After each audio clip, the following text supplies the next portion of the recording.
kita buat atas nama kita, niatkan untuk ibu dan ayah kita yang telah meninggal dunia. Kerana apa? Kerana korban ini dia berbentuk sedekah.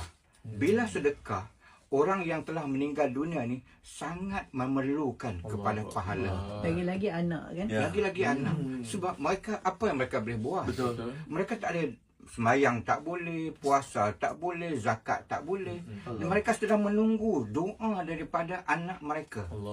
Sedangkan orang yang hidup, mereka boleh sembahyang, puasa, zakat, sedekah. Tapi orang yang dah meninggal, tak ada dah. Tapi Ustaz, yang orang yang buat korban tu, yang untuk anak tu, untuk ayah, dia dapat pahala juga tak? Sama. Ayah dia je dapat. Sama.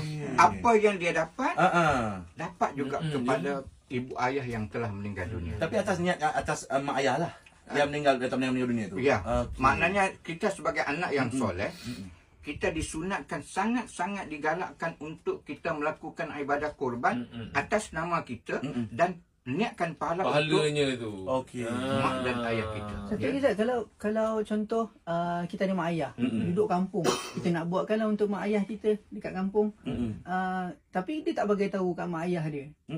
So macam mana Ustaz? Kita kena bagi tahu. Kena bagi tahu kepada mak ayah kita. Sebab ibadah korban tu ibadah untuk diri kita sendiri. Contoh kalau kita nak buat untuk anak pun, kita bagi tahu kat anak.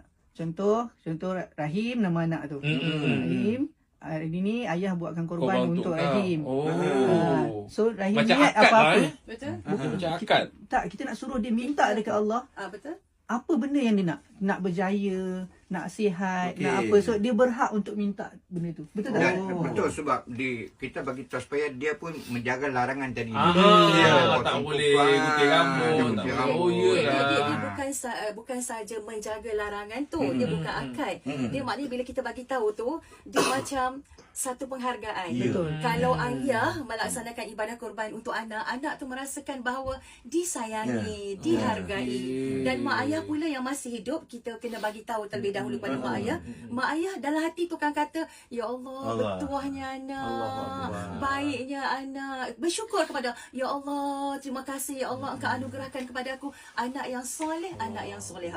Apatah lagi kita melakukan ibadah kurban macam Ustaz Wan Akasha sebut tadi, untuk ibu bapa yang telah meninggal dunia. Sebab kadang-kadang ada orang ingat, ya Allah, masa mak ayah hidup tak sempat jaga mak ayah, tak sempat nak berbakti kepada mak dan ayah. Belum ada rezeki time tu kan. Belum ada rezeki time tu. Tiba-tiba mak ayah dah pergi bertemu dengan Allah. Jadi rasa agak terkilan dekat situ. Sebenarnya bakti kepada mak dan ayah ni bukannya sewaktu mak ayah hidup saja. Tetapi waktu mak ayah hidup pun anak wajib berbakti kepada mak dan